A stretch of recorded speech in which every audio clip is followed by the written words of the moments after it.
ফারুক আজমের চোখে পানি চলে এসেছে, কাঁদতে কাঁদতে আমার নবীর দরবারে চলে আসলেন। আমার নবী বলে, ওমর কাঁদিস কেন?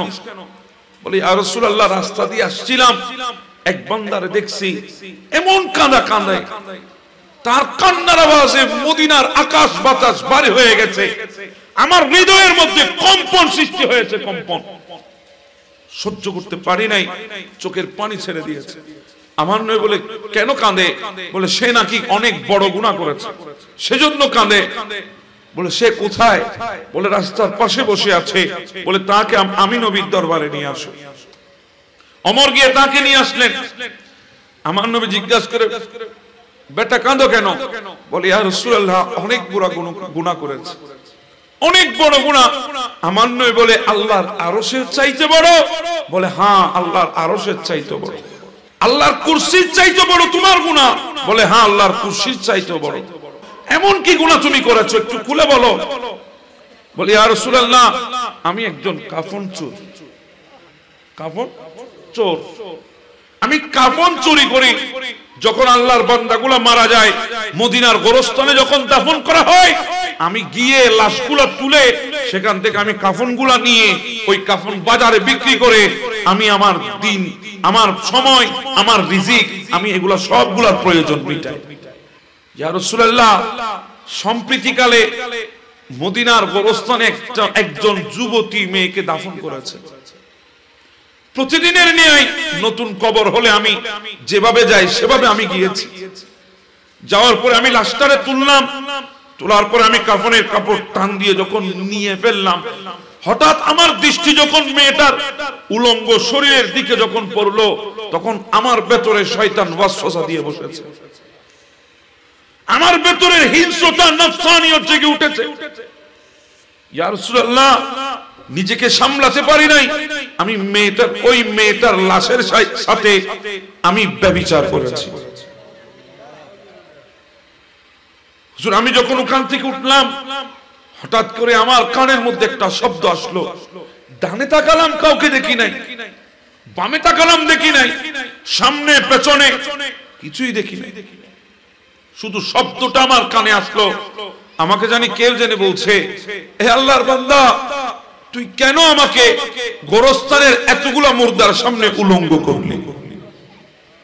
আমাকে ডাক দিচ্ছে, হে আল্লাহর বান্দা, কেন তুমি আমাকে কিয়ামতের ময়দানে নাপাক অবস্থায় উঠতে বাধ্য করলা? হুজুর, কথাগুলো আমার কানের মধ্যে এমন ভাবে আঘাত করেছে, আমি সেকেন্ডের জন্য দাঁড়াতে পারি নাই, দৌড় দিয়ে ঘরে চলে গেছি। সারা রাত ঘুমাইতে পারি নাই। আমি কি করেছি? আমি আল্লাহর দরবারে কান্না শুরু করেছি। আমি জানি ইয়া রাসূলুল্লাহ, এত বড় গুনাহ আল্লাহ মাফ করবে না।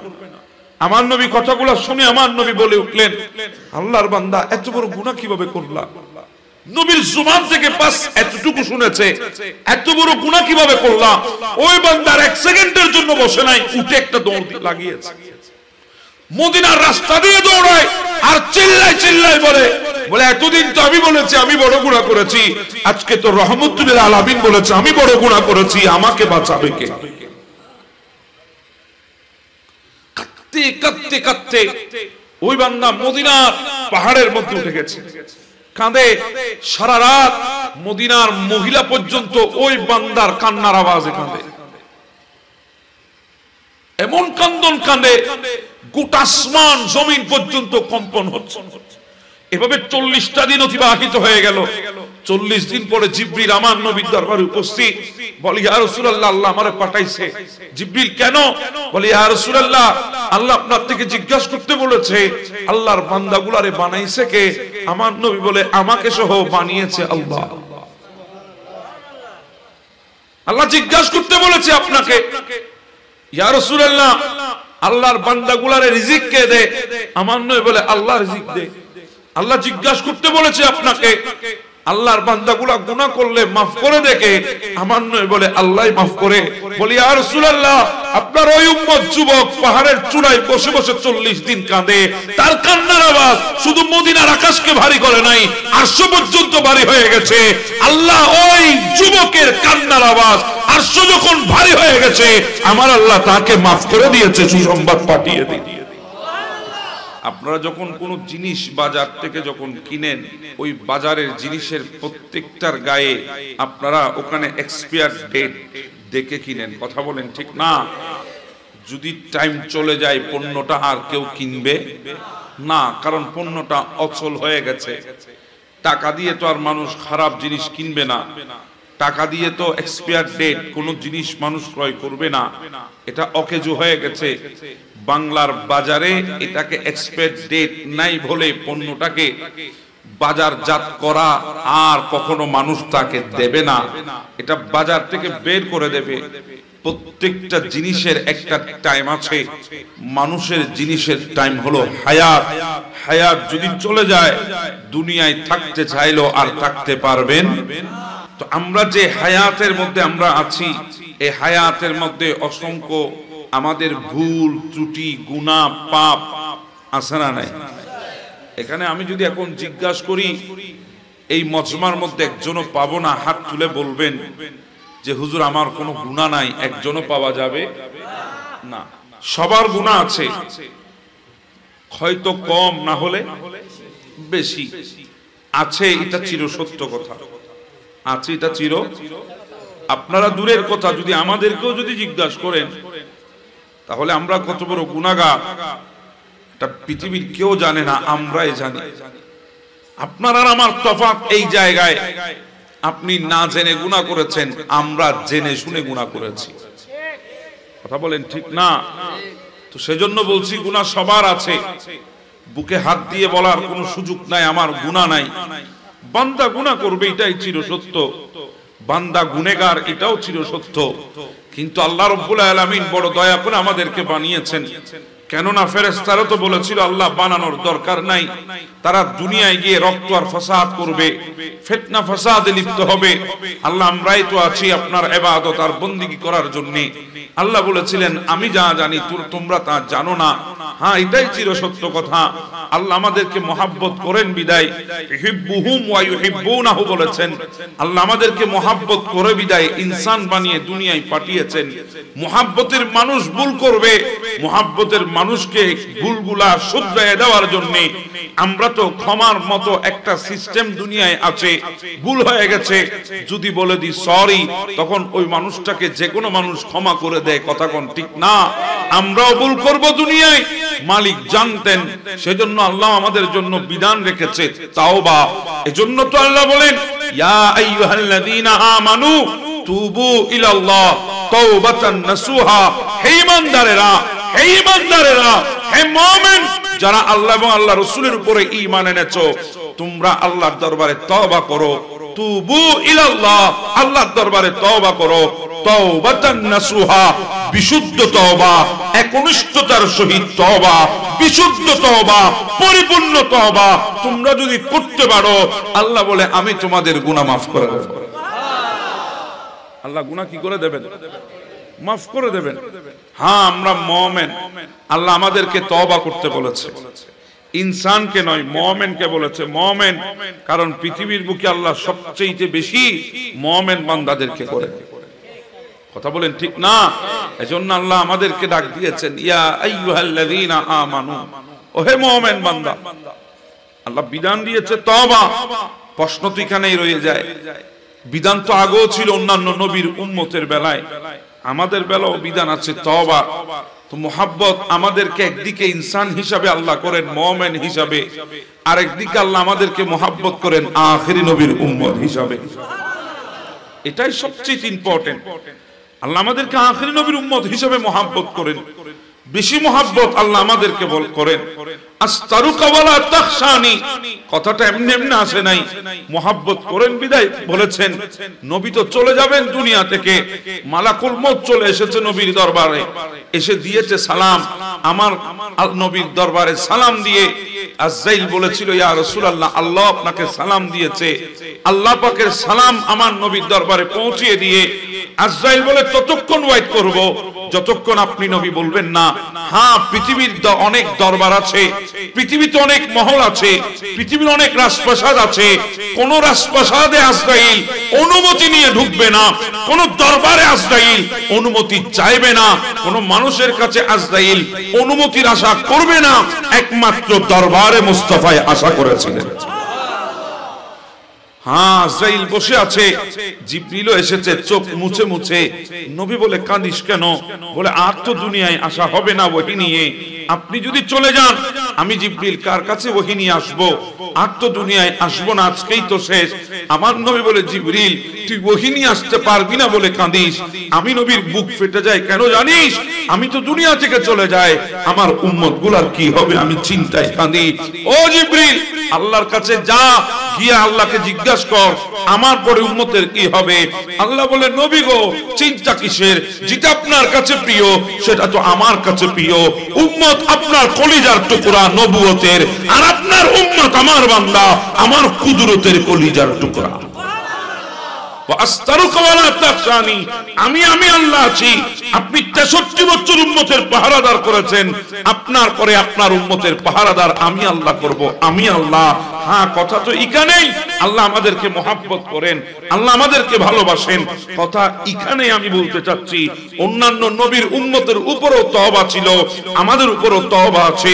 সিস্টেমটার মধ্যে ভিন্নতা আকাশ আর জমিন পর্যন্ত। অন্যান্য নবীর উম্মত যদি গুনাহ করত, তাদের তওবার বিধান ছিল অন্ধকার কামরার ভেতরে ঢুকায়ে দেওয়া হতো, হাতের মধ্যে ধারালো অস্ত্র দেওয়া হতো, একজন আর একজনকে কাটবে, একজন আর একজনকে মারবে। যে কাটবে তার তওবাও কবুল, যে কাটা যাবে তার তওবাও কবুল। আমার নবী সিজদায় পড়ে গেল, আল্লাহ আমার উম্মত আমার, আমি মক্কার জমিনে জুলুমের শিকার হয়েছি, আমি নবী কাঁদি নাই। আমি মক্কার জমিনে শিয়াবে আবি তালেবের মধ্যে বন্দী করেছে আমাকে, খোদার জ্বালা সহ্য করতে না পেরে গাছের পাতাগুলা চিবিয়ে চিবিয়ে খেয়েছি, আমি নবী কাঁদি নাই। মক্কার সামনে, খানায়ে কাবার সামনে আমার কাঁধের উপর নারী বুড়িগুলা চাপিয়ে দিয়েছে, আমি নবী কাঁদি নাই। মক্কা থেকে তায়েফে গেলাম শান্তির আশায়, কিন্তু ওই তায়েফবাসী আমার সাথে বর্বর আচরণ করেছে, কাটা বিচি আমাকে কষ্ট দিয়েছে, পাথর মেরে কষ্ট দিয়েছে, বড় বড় পাথর দিয়ে আমার পাকে তেতলাইয়ে দিয়েছে। কষ্ট তো পেয়েছি, চোখের পানি ফেলি নাই।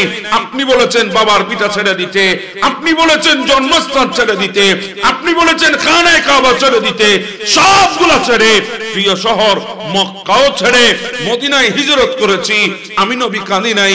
মদিনার জমিনে উহুদের ময়দানে আমার সামনে আমার চাচা আমির হামজাকে টুকরা টুকরা করা হয়েছে, হিন্দা কলিজা বের করে চাবিয়েছে, কষ্ট পেয়েছি, চোখের পানি ফেলি নাই।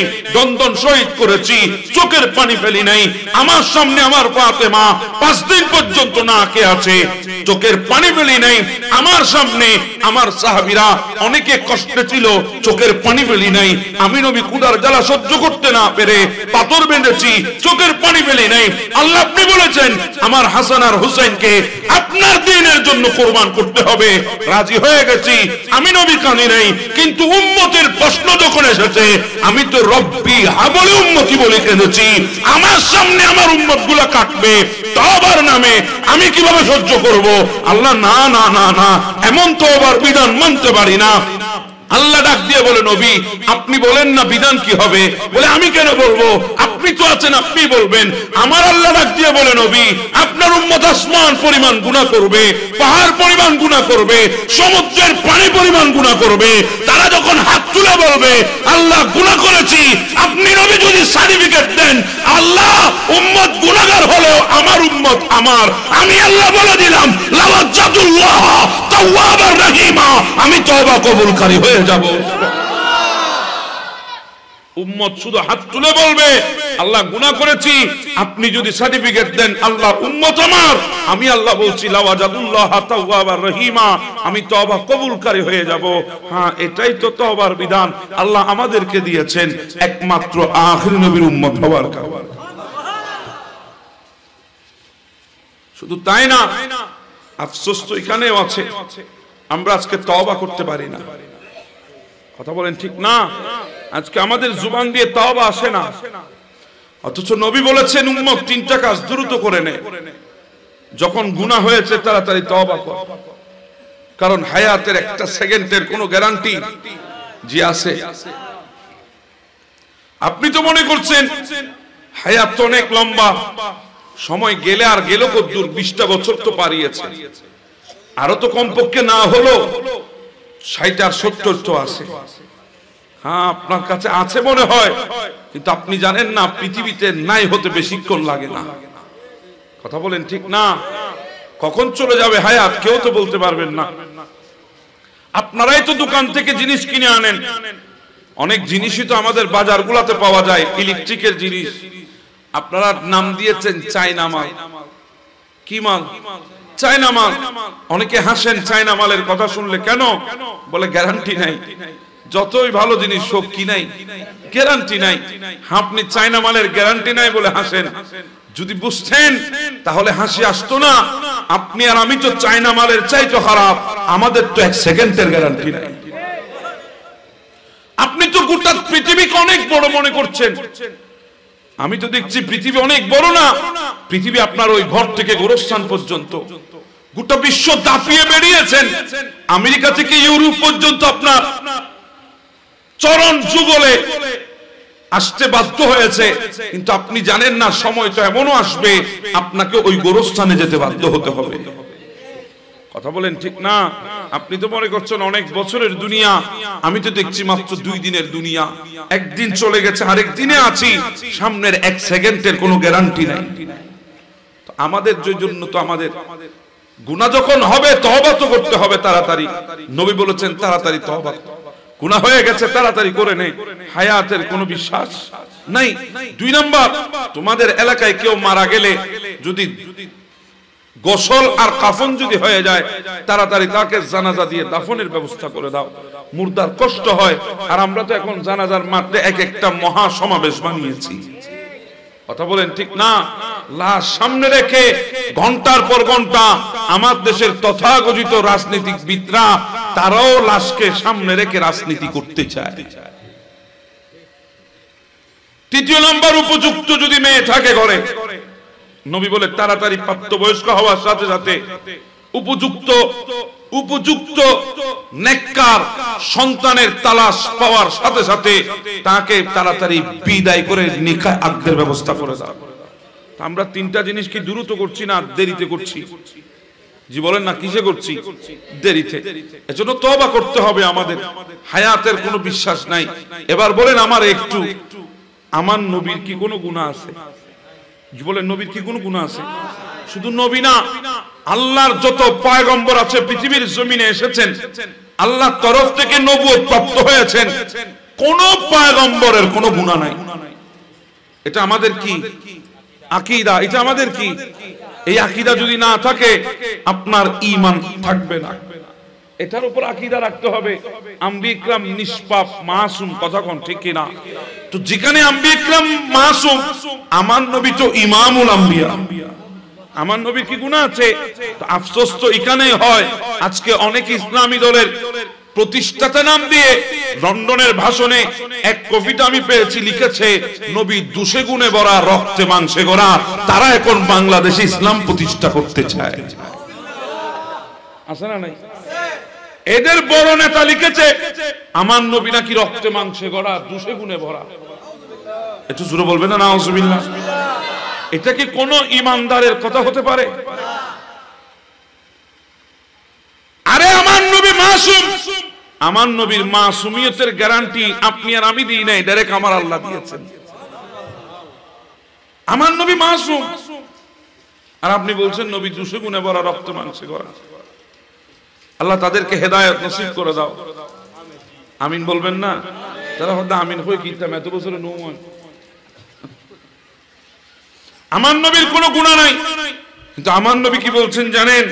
আমার নবী বলে উম্মত, ইয়া আইয়ুহান নাস, ও আমার উম্মতেরা, তুবু ইলাল্লাহ, আল্লাহর দরবারে তওবা করো। ফাইন্না তুবু ইলাইহি ফিল ইয়াউমি মিআতা মাররাতিন, আমি নবী দৈনিক 100 বার আল্লাহর দরবারে তওবা করি। কয়শো বার? 100 বার। আমার নবী আল্লাহর দরবারে কয়শো বার তওবা করে? 100 বার। এবার আমাদের বুকে হাত দিয়ে বলেন আমাদের কয় হাজার বার করা দরকার? তো নবীর গুনাহ নাই, হুজুর তওবা করেন কেন? আমার নবী তওবা করেন দুই কারণে, কারণ নবীর কর্ম উম্মতের শিক্ষা, নবীর কর্ম উম্মতের শিক্ষা। আরেকটা হলো আমার নবী তওবার মাধ্যমে আল্লাহর প্রশংসা করেন। আমাদের কয় হাজার বার তওবা করা দরকার, একবার চিন্তা করেন। আমাদের তো গুনাহ শেষ নাই, আমাদের গুনার কোনো সীমা নাই। চোখটা বন্ধ করলেই দেখবেন সামনে পেছে ডানে বামে আমরা কতগুলো গুনার মধ্যে লিপ্ত হচ্ছি, না চাইতে গুনাহ হয়ে যায়। আজকে তো এমন কোন গ্রাম নাই, ইউনিয়ন নাই, ওয়ার্ড নাই যেখানে আজকে ওয়াইফাই নাই। ওয়াইফাই আছে না নাই? আপনারা অনেকে বলবেন হুজুর ওয়াইফাই তো আনলিমিটেড ইন্টারনেট ব্যবহার করার জন্য। আমি বলি যুবক তো আর আনলিমিটেড ইন্টারনেট ব্যবহার করে না, ওই লাইফের নিচে ঢুকে অনেক ওয়েবসাইটে ঢুকে অনেক ধরনের অশ্লীল ভিডিও ক্লিপের মধ্যে ক্লিক করে দেখে। কথা বলেন ঠিক না বেঠিক? আজকে গুনাহ তো টাকা দিয়ে করে, টাকা দিয়ে মানুষ, টাকা দিয়ে গুনাহ করে মানুষ। গুনাহ করার পরেও আমাদের মধ্যে বিন্দু পরিমাণ কোন অনুশোচনা বোধ জাগে না। এজন্য তওবা শব্দের একটা অর্থ হচ্ছে অনুশোচনা বোধ জেগে ওঠা।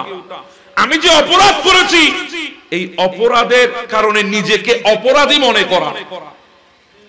এখন তো অপরাধ করার পরেও সিনা ফুলিয়ে সমাজে হাঁটে বান্দা আছে না নাই? মনে হয় তার মতো ফেরেশতা পৃথিবীতে আর কেউ নাই। হায় আল্লাহ, হায় আল্লাহ। হযরত সাইয়েদনা ওমর ইবনে খাত্তাব রাদিয়াল্লাহু তাআলা ইনি রাস্তা দিয়ে আসছেন। হযরত ওমর কেমন ওমর জানেন?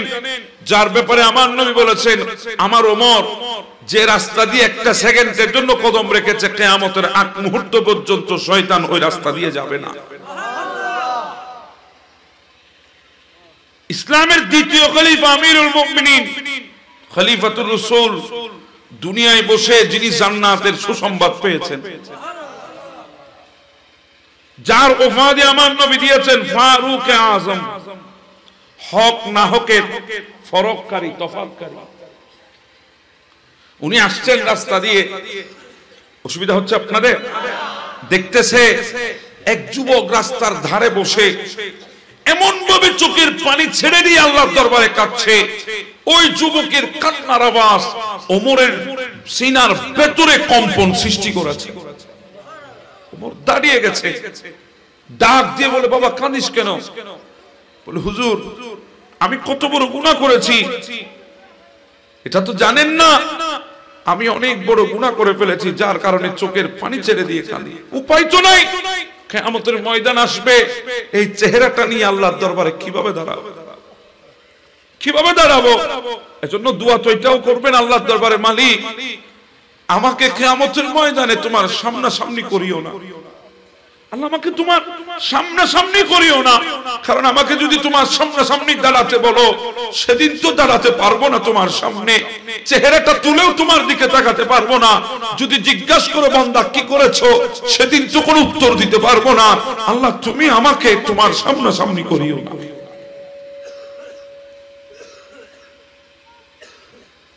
আজকে তো হৃদয় ঘামে না আমাদের ভাই, চোখের পানি আসবে কোত্থেকে? আজকে আমাদের চোখ দিয়ে পানি ঝরে না, আমাদের চোখে পানি আসে না। আপনি মনে করছেন চোখের পানি দুই এক ফোঁটা পানি, এগুলা তাকত আপনি জানেন না। জানি না কতদূর আপনাদের দিলে পৌঁছাতে পারছি কথাগুলা, একটু দিলে লাগানোর জন্য চেষ্টা করেন। কারণ কথা তো অনেক শুনেছেন কান দিয়ে, কানে কথা শুনলে কানে বের হয়। এজন্য মুরব্বিরাই তো বলে মন দিয়ে কথা শোনো। কি দিয়ে? মন দিয়ে, দিল দিয়ে। কারণ যে কথাগুলো দিলে বসবে সেগুলো আর বের হবে না। আমার কাছে তো তেমন কিছু নাই যে এমন কিছু করলে আমার কথাগুলো আপনাদের দিলে বসবে। তারপরেও দোয়া করে আল্লাহর দরবারে এমন কিছু দাও যেগুলোর মাধ্যমে আমার কথাগুলো তোমার বান্দাদের দিলে বসাই যেতে পারে। সেজন্য বলছিলাম আমাদের চোখের পানির তাকত আমরা জানি না। আমরা জানি না আমাদের চোখের পানির তাকত কতদূর। পৃথিবীর বুকে অনেক সময় দাবানলের সৃষ্টি হয়। দাবানল কিছুদিন আগে আমেরিকার জমিনে দাবানলের সৃষ্টিতে গোটা একটা প্রদেশ পর্যন্ত জ্বলে পুড়ে ছারখার হয়ে গেছে। দাবানল বুঝেন? কেউ আগুন লাগায় না, নিজে নিজে আগুন সৃষ্টি হয়। পৃথিবীতে কোনো তাকত আর শক্তি নাই ওই পানি বন্ধ করতে পারে। আসমান থেকে পানি ঢেলেও দেখেছে, অনেক ধরনের সিস্টেম করেও দেখেছে, দাবানলকে বন্ধ করা যায় না।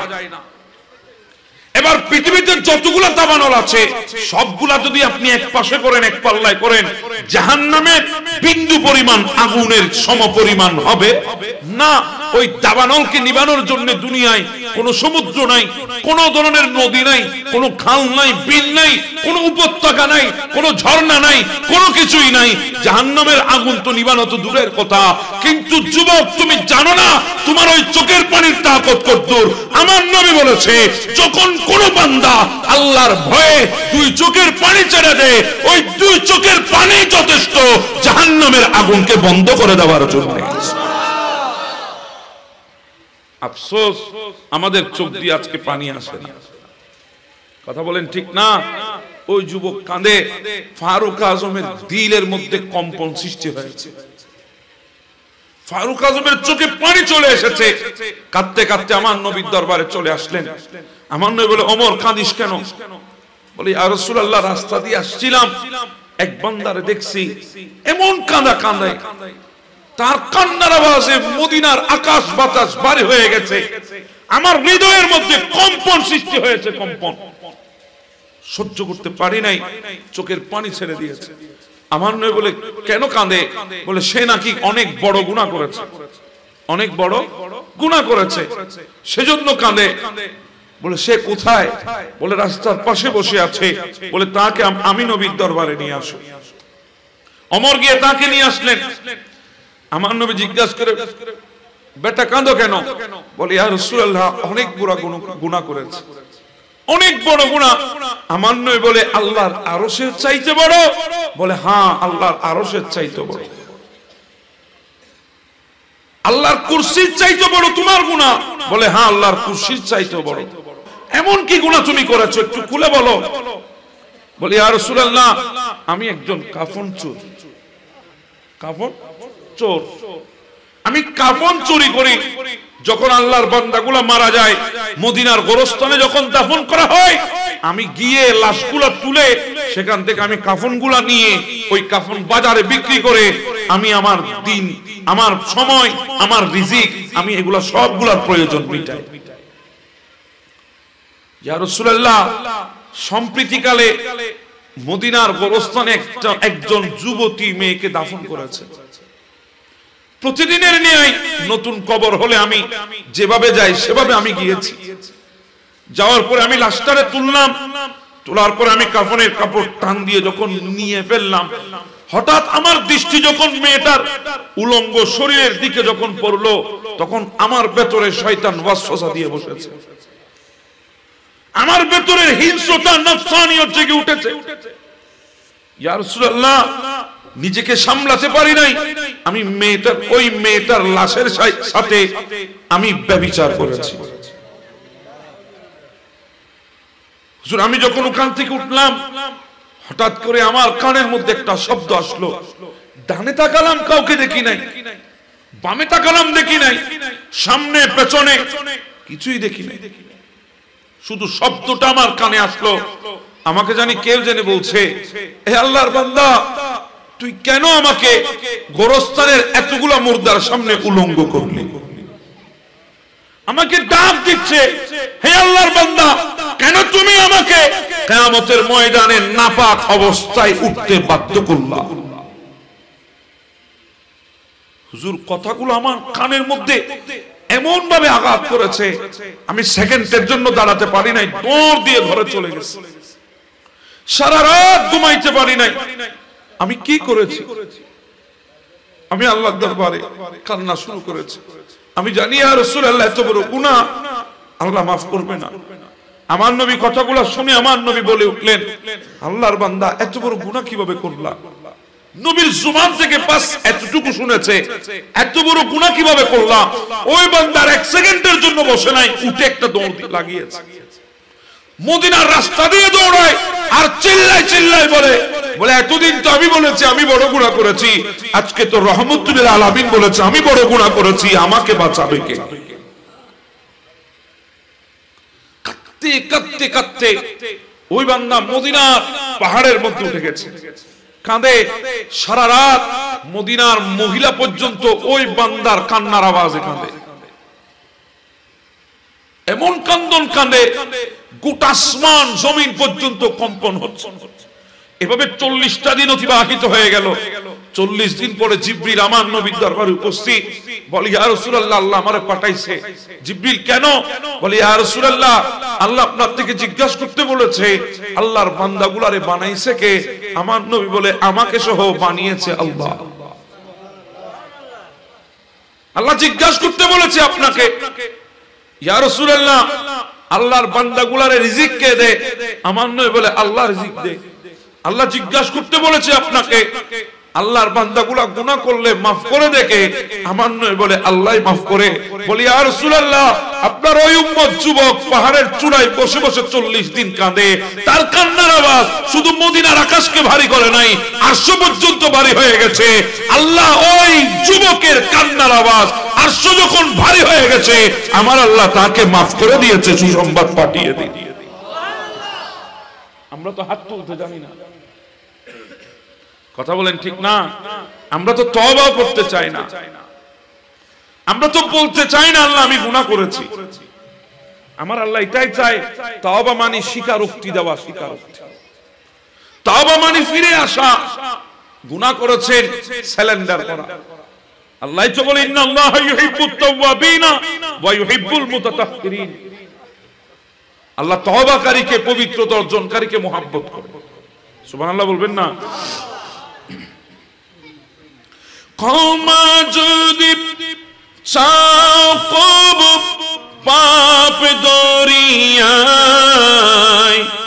ক্ষমা করে দিবে প্রভু ক্ষমা বিলাই, ক্ষমা বিলাই। দরবারে কেন তার হাত পাতো না? প্রভুর প্রেমে মন, একটু মহব্বতের হৃদয়ের জানালাটা খুলে দাও।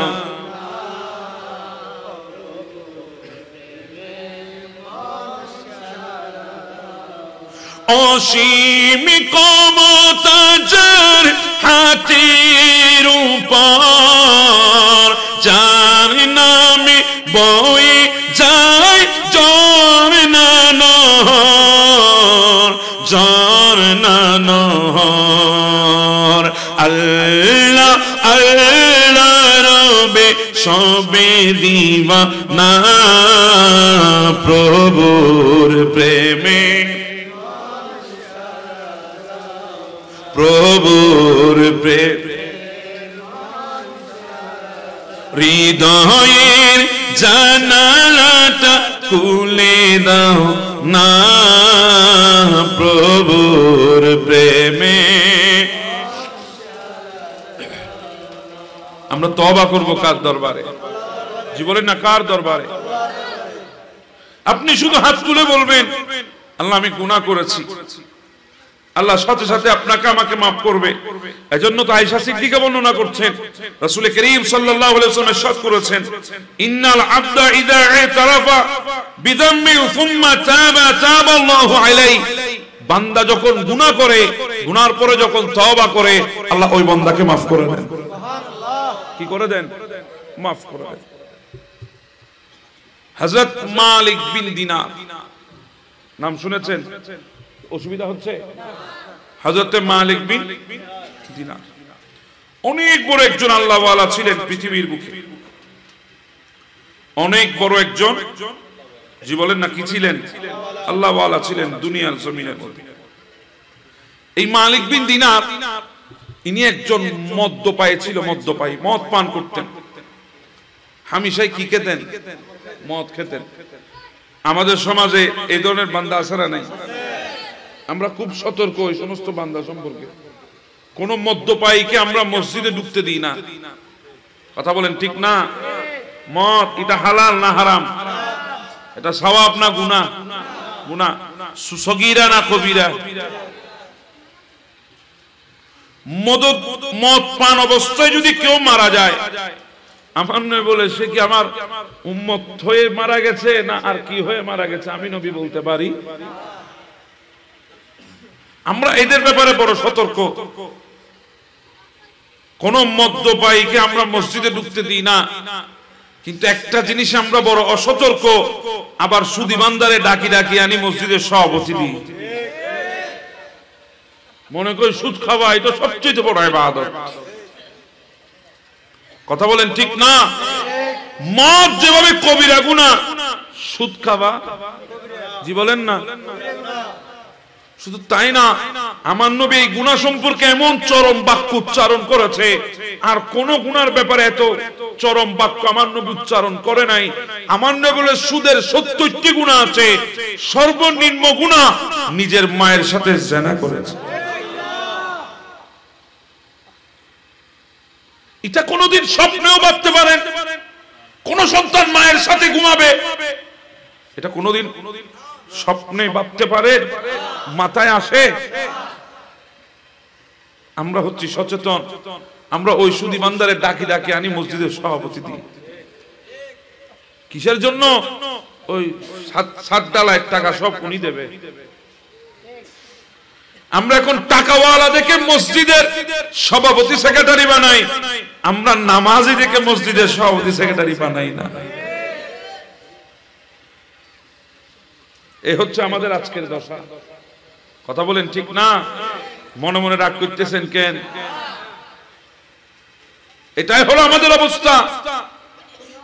প্রকাশ্য সুদ খাই ওই বান্দারে আমরা মাহফিল, মাদ্রাসা, বিভিন্ন দিনের কাজে তাকে আমরা প্রধান অতিথি পর্যন্ত করি। কিল্লাই টাকার জন্য, টাকার জন্য।